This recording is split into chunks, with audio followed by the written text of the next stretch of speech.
Vítam vás na mojom kanáli Jednoducho bez lepku. Poďte si so mnou pripraviť veľmi chutnú pizzu. Budeme potrebovať 300 g múky, 255 ml vlažnej vody, 30 ml olivového oleja, 13 g droždia, 5 g soli. Na paradajkový základ použijeme 200 g rajčinového pretlaku, 1 polievkovú lyžicu olivového oleja, 1 kávovú lyžičku soli, grilovacie korenie, oregano, bazálku, cesnak. A pizzu ozdobíme podľa vlastnej chuti. Syrom, šunkou, cibulou, kukuricou, olivou alebo ananásom. Najskôr si pripravíme cesto. Múku zmiešame s vodou a s droždím, ktoré poriadne rozpracujeme.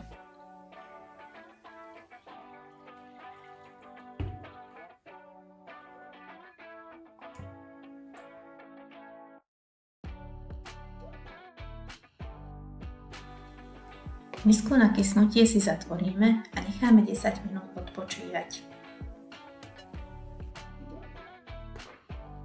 Na záver pridávame olej a sol a poriadne celé cesto premiesíme.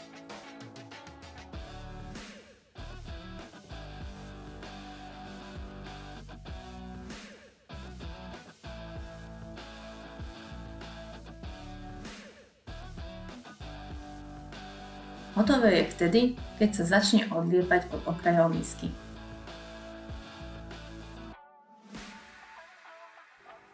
Necháme kysnúť 45 minút.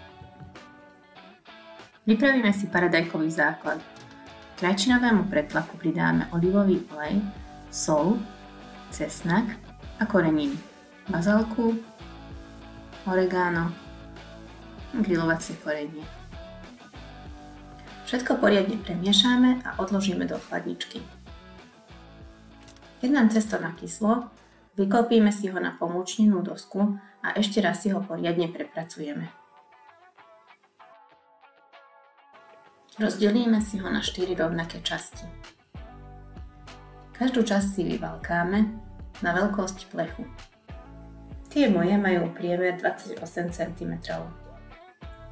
Opatrne si cesto natočíme na valček a prenesieme na plech. Ten je vystlaný papierom na pečenie. Rukami ešte doupravujeme, aby bola pizza pekná okrúhlá. V prípade, že chcete pizzu so syrovým okrajom, vyvalkajte si cestičko na väčšie, naložte na strúhaný syr, prekryte prečnievajúcimi časťami a znovu upravte prstami do požadovaného tvaru. Takto pripravenú pizzu necháme ešte ďalších 15 minút kysnúť. Keďže máme radi tenkú a chrumkavú pizzu, okraje natieram olivovým olejom. Niekedy ich dokonca natieram aj zo spodu.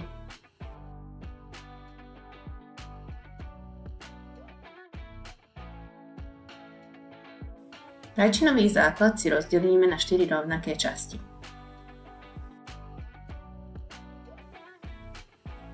Potom si už pizzu len ozdobím podľa vlastných predstáv. Tá so syrovým okrajom bola u nás s cibulkou a s bazálkou.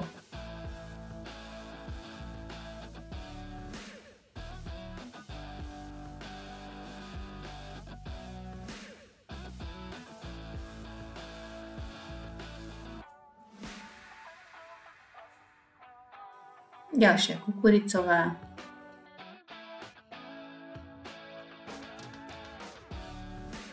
Olivová. Na záver som ich ešte posypala grilovacím korením a korením na pizzu.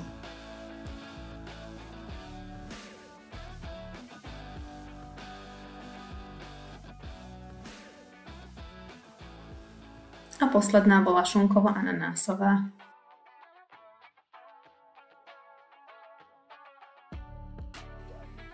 Pri pečení používam tento super stojan, kde sa mi zmestia všetky 4 pizze naraz.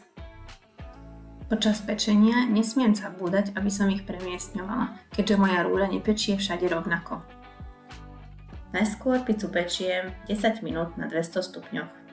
Potom teplotu znížim na 180 a dopekám ďalších 20 minút. Ak sa vám video páčilo, zvážte odber a dajte like.